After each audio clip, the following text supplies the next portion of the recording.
Bene, buongiorno e benvenuti a questa conferenza stampa che insieme alla vicepresidente della Commissione Sanità Anna Maria Bigon abbiamo voluto convocare per illustrare i contenuti di un progetto di legge statale che come gruppo del Partito Democratico abbiamo depositato nei giorni scorsi. L'abbiamo fatto appunto pur essendo un tema di natura nazionale con un'iniziativa legislativa regionale perché è un'attività che stiamo concordando con tutte le altre regioni italiane per, come dire, stimolare un dibattito a livello nazionale che verrà infatti raccolto anche dai gruppi parlamentari attorno a quello che a nostro giudizio è un tema centrale, cioè il tema della sanità pubblica. Crediamo che siamo entrati nella fase in cui alle affermazioni, molto spesso anche lamentele, giustificazioni che abbiamo troppo spesso ascoltato da chi ha la responsabilità di governare a Roma come in Veneto in riferimento alla sanità pubblica, diciamo siamo entrati nella stagione in cui alle affermazioni è necessario oggi far seguire fatti concreti. Se siamo cioè in una fase in cui la sanità pubblica è davvero o meno al centro delle attenzioni del governo e della destra che governa a Roma e in Veneto, perché troppo spesso in questi mesi abbiamo assistito appunto all'elenco delle giustificazioni anche in questo territorio rispetto alle gravi carenze del sistema sanitario regionale, è sempre colpa di qualcun altro. Noi con questo progetto di legge statale vogliamo in qualche modo sfidare anche il decisore regionale a dichiarare chiaramente da che parte sta. Se sta dalla parte di chi chiede maggiori risorse per il sistema sanitario nazionale e regionale o sta dalla parte del governo che taglia risorse alla sanità. Noi siamo partiti per costruire questo progetto di legge statale da due considerazioni oggettive. La prima è la debolezza del sistema sanitario nazionale, una debolezza che si è costruita e accumulata nel tempo da anni e anni di sottofinanziamento, debolezze esplose poi e rese palesi al grande pubblico durante l'emergenza pandemica. E l'altro lato della medaglia è la carenza strutturale di personale, definita dal combinato disposto, come si diceva un tempo, tra i tetti di spesa imposti dal governo e il mancato turnover del personale sanitario. Questi due fattori, a nostro giudizio, sono le due grandi criticità che oggi, nelle condizioni in cui siamo, poi proveremo a spiegare quali sono, mettono fortemente a repentaglio e in crisi la tenuta del sistema sanitario nazionale. Non siamo in un momento storico qualsiasi, siamo in una fase in cui dobbiamo decidere se vogliamo salvare e rilanciare il sistema sanitario nazionale e la sua funzione pubblica oppure se vogliamo perseguire nella politica di erosione di questo sistema nazionale. Noi pensiamo infatti che il sistema nazionale sanitario non possa fare a meno né di risorse finanziarie né di una dotazione di personale adeguata alle necessità. Noi sappiamo cosa è avvenuto in questi ultimi anni, lasciando perdere la parentesi del Covid che nel bene o nel male ha segnato un'inversione di tendenza e di rotta rispetto alle politiche sanitarie. Noi sappiamo che ad oggi le previsioni della legge di bilancio per il 2024 sulla spesa sanitaria sono previsioni destinate alla riduzione della spesa nazionale per il comparto sanità. A maggior ragione oggi che le previsioni sul PIL, quelle che saranno in discussione tra qualche giorno dentro le aule parlamentari in riferimento alla nota di aggiornamento al DEF, ci confermano una contrazione della crescita di questo Paese e dunque proporzionalmente una contrazione delle risorse destinate alla sanità, al punto tale che le previsioni della nota di aggiornamento aggiornata, come la leggiamo oggi, parlano addirittura che nel 2026 il rapporto tra la spesa sanitaria e il PIL dovrebbe scendere addirittura al 6,1%, segnando un minimo storico nella storia di questo Paese, totalmente in controtendenza rispetto a quelle che invece sarebbero le necessità. Sappiamo che quel piccolo sforzo che il governo aveva messo in campo per il 2023 di spesa aggiuntiva sanitaria è stato sostanzialmente totalmente assorbito dai rincari dovuti agli aumenti dei costi energetici. Sappiamo che lo stanziamento previsto nel decreto 34 è stato sostanzialmente assorbito dal payback, dal ripianamento del payback sanitario, quindi noi oggi ci troviamo ad affrontare la chiusura di un anno drammatico come il 23 e soprattutto ragionare sulla prospettiva del 24 e dei prossimi anni con una scarsità di risorse per il sistema sanitario nazionale molto seria che ci preoccupa moltissimo. Noi pensiamo che sia il tempo di invertire la rotta rispetto al comparto sanità. A maggior ragione oggi che viviamo in una fase di profonda incertezza. Citavamo prima il rallentamento dell'economia come certificato anche dalla nota di aggiornamento del DEF, addirittura il 2024 si prevede una contrazione del PIL che dovrebbe crescere soltanto dell'1%, peggiora il disavanzo che passa dal 4,5 al 5,3% del PIL, peggiora il debito pubblico che dovrebbe anche per l'anno prossimo assestarsi sopra quota 140%, l'inflazione, il processo inflattivo che pesa sempre di più sulla spesa delle famiglie e in generale sulla possibilità di affrontare il potere d'acquisto delle famiglie. C'è la grande incognita delle guerre, devo usare il plurale perché a quella in corso da mesi in Ucraina sembra aggiungersi proprio in queste ore quella forse ancora più drammatica e preoccupante che coinvolge Israele e la Palestina. E in tutto questo quadro di incertezza generale dobbiamo fare i conti con il cambiamento demografico e quindi con l'ormai noto invecchiamento della popolazione che presupporrebbe un aumento della spesa sanitaria o dei servizi sanitari e sociosanitari rispetto ad una popolazione che invecchia e che ha più necessità. Ora, se noi non invertiamo questa rotta, riusciremo a raggiungere, stiamo già riuscendo a raggiungere il paradosso che il sistema sanitario nazionale, da strumento per contrastare le diseguaglianze, dovendo in teoria garantire un diritto per tutti e uguale a tutti, si sta trasformando esso stesso in un elemento che produce diseguaglianze, perché siamo in un contesto nel quale ormai chi può si paga le spese mediche, chi non può non si cura. Quindi il sistema sanitario che ha ribaltato la sua funzione sociale da appunto ammortizzatore contro le differenze ad amplificatore delle differenze. Per questo in questo progetto di legge statale, rispetto al quale, ripeto, sfidiamo Zaia a dirci come la pensa davvero, noi chiediamo semplicemente due cose. Uno, di assestare il livello della spesa sanitaria nazionale in proporzione al PIL al 7,5%, passando quindi dall'attuale 6,6 al 7,5, un'operazione che implicherebbe che già dalla prossima legge di bilancio gli stanziamenti dovrebbero essere aumentati almeno di 4 miliardi sul fondo sanitario nazionale, salvo che il PIL non peggiori ulteriormente. E dall'altro lato chiediamo lo sblocco sostanzialmente delle assunzioni per il personale sanitario, perché anche qui se tutti diciamo che mancano medici ospedalieri, mancano medici dirigenti, infermieri, operatori sanitari, tecnici di laboratorio, ma continua ad esserci il blocco delle assunzioni, è evidente che il problema non lo risolveremo mai e per le dimensioni che ha assunto non sono neppure più pensabili soluzioni emergenziali o soluzioni tampone come quelle a cui abbiamo assistito in questa regione, che durano il tempo di qualche mese. La notizia che le assunzioni straordinarie scadranno il 31 di dicembre e non verranno prorogate, la notizia che i vincitori del concorso verranno assunti forse a gennaio 24, la notizia che si chiede ai medici di lavorare di più posticipando il pensionamento. Sono tutte soluzioni emergenziali che possono aiutarci nel brevissimo a contribuire a ridurre l'emergenza, ma che non ci mettono mai nella condizione di costruire le condizioni appunto perché il sistema sanitario diventi il centro delle politiche pubbliche. Per queste ragioni abbiamo presentato questo progetto di legge statale e attorno a queste questioni in Regione del Veneto come a livello nazionale intendiamo costruire la nostra battaglia politica dei prossimi mesi, proprio perché il tempo delle giustificazioni è finito e oggi chi deve assumere delle decisioni deve assumersene pienamente la responsabilità. Non so dove è finita la collega, se Anna? Io mi fermo qui. Stiamo aspettando il collegamento, c'è? Ok, allora ti lascio la parola. Lascio ovviamente la parola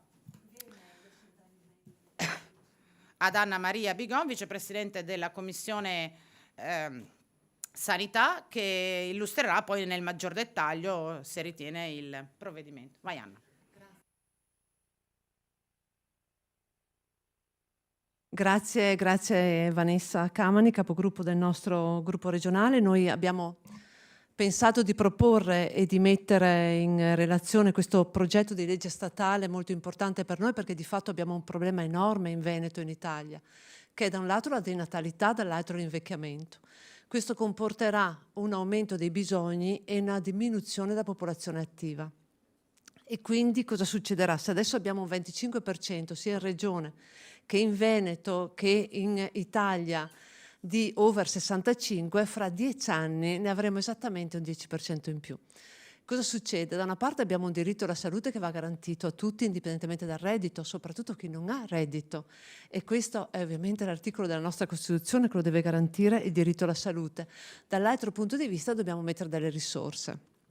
E le risorse, come è stato detto dalla capogruppo, effettivamente sono poche e lo sappiamo perfettamente. E si dà sempre la responsabilità ad altri. Guardate, in Veneto noi abbiamo dei dati che ritengo significativi. Abbiamo una spesa impegnata nel bilancio regionale, parlo dell'anno 2022, di 11 miliardi e 9. Sono stati spesi come costi della sanità 11 miliardi e 6. Di cui 2,1 miliardi acquisto dei beni, 4,3 miliardi servizi sanitari, 3,1 miliardi costo del personale, 2,1 miliardi altri costi. La Regione non integra con nessuna somma questa somma destinata alla sanità, non integra con alcune somme, tanto che i ricavi e le entrate quindi del fondo sono 10,1 miliardi dal fondo nazionale, 0,6 miliardi da ricavi vari e il resto da altri fondi. Il personale dipendente in Regione Veneto è di circa 63.500 unità, di cui 8.300 medici, 26.000 circa infermieri e 10.300 OS. Noi abbiamo dei problemi enormi in Veneto, che da una parte è la carenza di personale, l'abbandono da parte di questi medici e infermieri del servizio pubblico e non solo. Dall'altro punto di vista abbiamo la non garanzia, al di là delle parole offerte e dette dalla maggioranza regionale, dei LEA.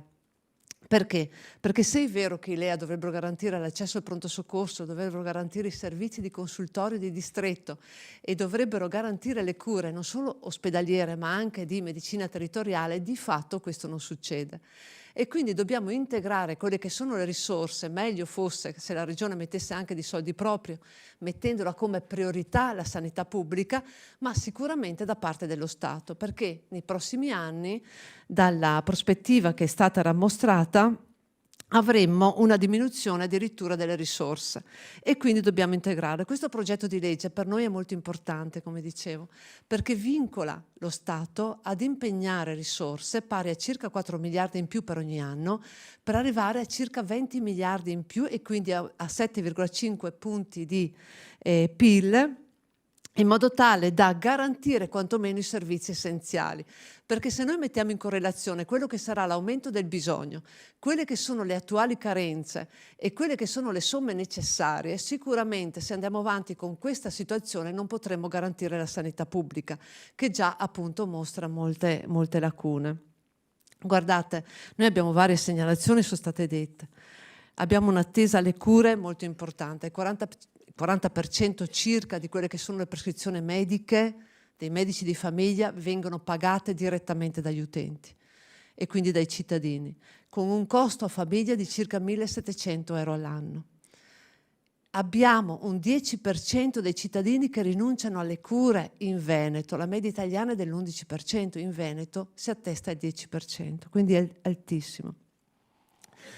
Abbiamo le prescrizioni che non vengono mai rispettate nei termini previsti dai medici, con gravi carenze per quanto riguarda la cura, la diagnosi e quindi ovviamente la rilevazione di quella che è la malattia, con costi molto più alti di quelli che saranno attuali in futuro.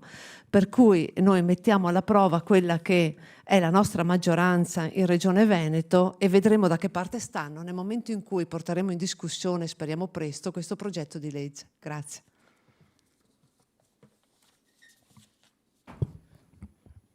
Grazie Anna. Se ci sono domande, dei giornalisti in sala, oppure nel caso procediamo con altri interventi se qualcuno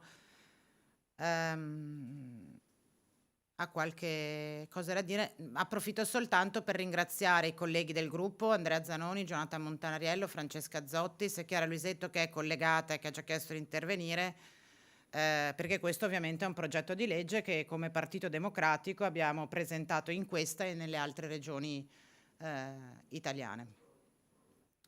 Ci sono domande o possiamo dare la parola a...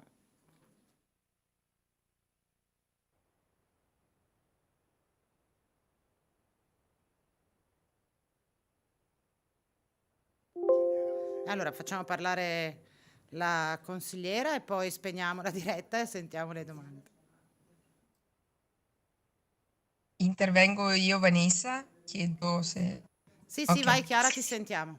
Allora, un breve intervento solo per sottolineare quanto l'incremento del fabbisogno sanitario nazionale, il superamento dei vincoli di spesa relativi al personale per singoli aggregati che questo PDLS presenta sia veramente rappresenti davvero ricominciare a imboccare una strada giusta, una strada che rimette al centro il diritto alla salute come diritto pieno e positivo, nel quale non mi curo solo se appunto ho le risorse, come rischia di succedere anche nel nostro territorio e come sta purtroppo accadendo, ma ho un servizio sanitario nazionale che mi vede, si prende carico con adeguate risorse della mia fragilità psichica o fisica, sceglie di assumersi la responsabilità della cura, della mia cura come cittadino, come cittadina.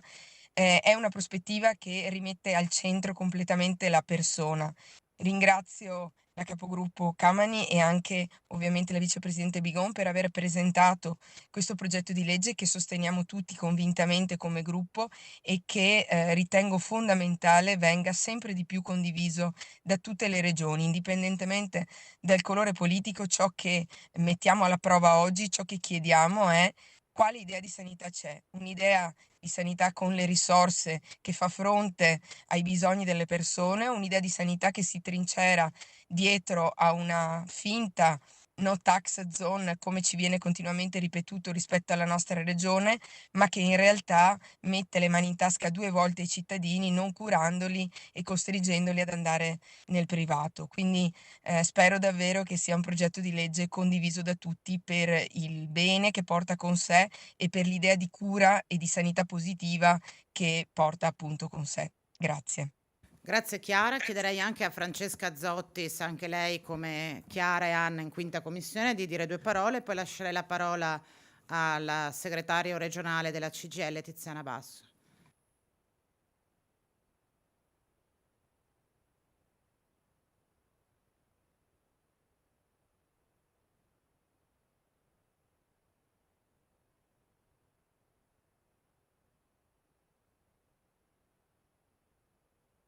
Questi anni. I problemi di questi anni abbiamo risolti, anzi in qualche modo è in crisi tutto il sistema dal pubblico al privato e il sistema pubblico in qualche modo si sta sgretolando piano piano. La soluzione emergenziali, l'ha detto prima la capogruppo, non bastano. Noi abbiamo reparti, per quanto riguarda la parte ospedaliera, quasi interi reparti gestiti dai gettonisti e quindi in qualche modo abbiamo già privatizzato il sistema pubblico. Questo ormai è evidente. È inutile che andiamo a rincorrere grandi riforme. Ad oggi sono 2 parole: aumento di risorse finanziarie economiche e aumento in conseguenza quindi di investimenti in termini di strutture, di riqualificazione di strutture e di numero di personale. Io credo che siano solo queste 2 le cose che vanno dette, su cui dobbiamo battere e su cui dobbiamo trovare soluzioni come queste per mettere nelle condizioni chiaramente il sistema sanitario pubblico di investire per poi ricreare eventualmente quella rete che ad oggi però abbiamo anche perso. Grazie. Grazie Francesca. Sì, se riesce a venire qua, Tiziana Basso, segretaria regionale della CGIL. Abbiamo ancora pochi minuti e poi a conclusione della diretta se ci sono domande. Prego.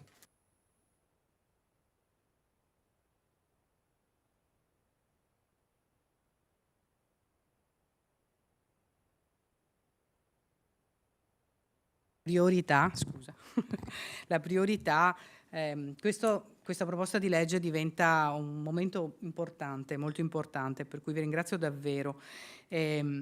Noi appunto come organizzazione sindacale abbiamo deciso appunto, oltre all'impegno quotidiano che anche in questa regione per molti anni abbiamo profuso, di andare avanti con la mobilitazione. L'abbiamo fatto il 24 giugno con una manifestazione sul tema della salute e l'abbiamo fatto sabato scorso con la manifestazione sulla Via Maestra, tenendo insieme i temi della Costituzione, quindi anche l'articolo 32 che prima citava Anna Maria, proprio quindi chiedendone la piena applicazione. Sta dentro alle nostre proposte, alle nostre richieste in maniera molto forte, perché appunto noi chiediamo da tempo di invertire la rotta che in questi ultimi 20 anni ha visto il definanziamento del sistema sanitario nazionale, e appunto lo chiediamo perché chiediamo appunto anche noi, e quindi questo è uno strumento secondo me utile e su cui speriamo ci sia l'impegno di tutti, per un incremento e una stabilizzazione delle risorse, per il superamento dei vincoli di spesa sul personale, perché guardate che questo è un tema fondamentale, così come chiediamo che ci siano le risorse per il rinnovo dei contratti, perché i contratti che ci sono attualmente sono scaduti, quindi abbiamo rinnovato il triennio precedente. Quindi il tema di avere risorse che servono a tutto, quindi anche alla garanzia dei LEA, ma cioè dobbiamo ragionare su un tema di un personale molto affaticato, in cui ci sono situazioni di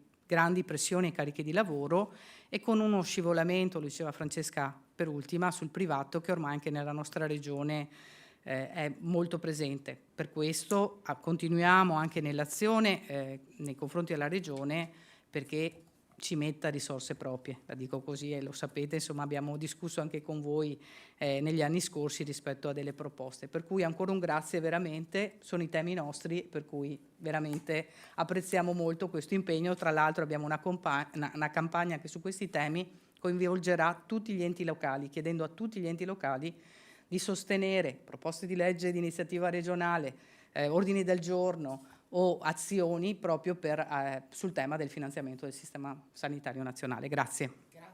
Grazie Tiziana. Sì, vai tu, annuncialo tu. In collegamento ci dovrebbe essere il dottor Leoni Giovanni della CIMO Veneto, a cui darei il collegamento per un intervento molto breve. Grazie mille Giovanni, prego. Sì, buongiorno, mi sentite? Sì, sentiamo perfettamente, grazie. Buongiorno a tutti e grazie per l'invito. Noi rappresentiamo un sindacato dei medici della dirigenza medica, siamo circa 800 iscritti e rappresentiamo la parte dei medici dipendenti che soprattutto sono preoccupati per quanto riguarda tutta quanta l'urgenza ed emergenza e l'assistenza alla popolazione nei casi più estremi per quanto riguarda notte, festivi, i medici soprattutto che lavorano nei reparti di medicina, di chirurgia generale, pronto soccorso, radiologia, quelli che hanno gli effetti per quanto riguarda l'assistenza H24. E quelli che sono più in crisi in questo periodo e di cui quindi chiediamo l'attenzione in linea generale, anche alla luce delle più recenti evidenze per quanto riguarda la carenza di vocazioni nelle scuole di specialità, con dei crolli importanti per quanto riguarda i contratti, sia per quanto riguarda soprattutto la medicina d'urgenza, ma anche per la chirurgia e le altre branche che sono collegate a quello che è l'assistenza ai cittadini H24. Per questo, diciamo, su questa veste, questa proposta in oggetto oggi, siamo sicuramente interessati per quanto riguarda quello che è una evoluzione del finanziamento che è alla base dell'assistenza e che deve riguardare tutte le figure sanitarie. Perché lavoro in equipe e quindi la carenza infermieristica, che è stata più volte evidenziata anche sui media recentemente, ma anche per quanto riguarda gli operatori socioassistenziali, è fondamentale e è necessaria un'inversione di tendenza ed è necessaria assolutamente quella che è anche un'inversione di quelle che sono le priorità dei finanziamenti per quanto riguarda la salute dei cittadini. Spendo un'ultima parola per la grave carenza degli investimenti per la psichiatria del territorio, perché tutti quanti i fatti acuti che dopo avvengono per quanto riguarda le problematiche psichiatriche, dipendono anche da quella che è l'aderenza terapeutica, il controllo da parte degli assistenti sociali sul territorio, soprattutto quelli che sono i casi più difficili da seguire perché hanno carenze poi di assistenza a livello familiare. Termino qui e seguiremo assolutamente con attenzione tutto quanto lo sviluppo di questo progetto. Grazie. Grazie al dottor Giovanni Leone. Tra l'altro c'è un problema enorme in pronto soccorso e nei reparti di emergenza e urgenza, appunto, soprattutto per la carenza di personale e poi per i tanti medici a gettoni che noi andiamo in Veneto a incaricare, quindi a investire molte somme e soldi. Tra l'altro con questo progetto di legge, a nostro parere, verrebbe eliminato anche quel vincolo sul tetto di spesa per il personale e quindi comporterebbe la possibilità per le varie regioni di non investire più nei medici a gettone, quindi aggirando la normativa, ma investendo direttamente in quello che è il costo del personale, appunto perché eliminiamo questo tetto. Ecco, noi ci auguriamo veramente di portare a termine al più breve tempo possibile questo progetto di legge perché ne abbiamo necessità. Vero anche che c'è un problema relativo all'attrattività della medicina, dei medici, della formazione sanitaria, ma questo è un altro tema di cui ovviamente ce ne facciamo carico e porteremo avanti anche come gruppo consigliare. Grazie. Solo per concludere, è chiaro che questo progetto di legge statale fa parte di una mobilitazione sociale collettiva che attorno ai temi della sanità coinvolge i partiti, le organizzazioni sindacali, gli enti locali, ma tutti i singoli cittadini che in questi anni hanno preso consapevolezza che il diritto alla salute è tutt'altro che scontato e che oggi va ribadito e rafforzato da azioni. Giusto perché sia messo agli atti, insomma, questo è un progetto di legge statale che in alcune regioni dove amministra e governa il centro-sinistra è stato proposto dalla Giunta. Quindi a dimostrazione che è un tema su cui le regioni hanno qualcosa da dire e se non vengono ascoltate in conferenza Stato-Regioni da questo governo, lo possono essere in maniera più efficace attraverso l'approvazione di progetti di legge che certo sappiamo poco contano quelli diciamo di iniziativa regionale per leggi statali dal punto di vista legislativo, ma possono avere un grande peso dal punto di vista politico. Per questo, ribadendo il nostro impegno su questi temi, chiediamo e chiederemo al Presidente Ciambetti una veloce calendarizzazione di questo provvedimento, che non impegna la spesa della Regione, ma che dal punto di vista politico dovrebbe, a nostro giudizio, deve impegnare quanto prima anche il Consiglio della Regione del Veneto. Mi fermerei qua e ringrazio ovviamente tutti i partecipanti per la disponibilità.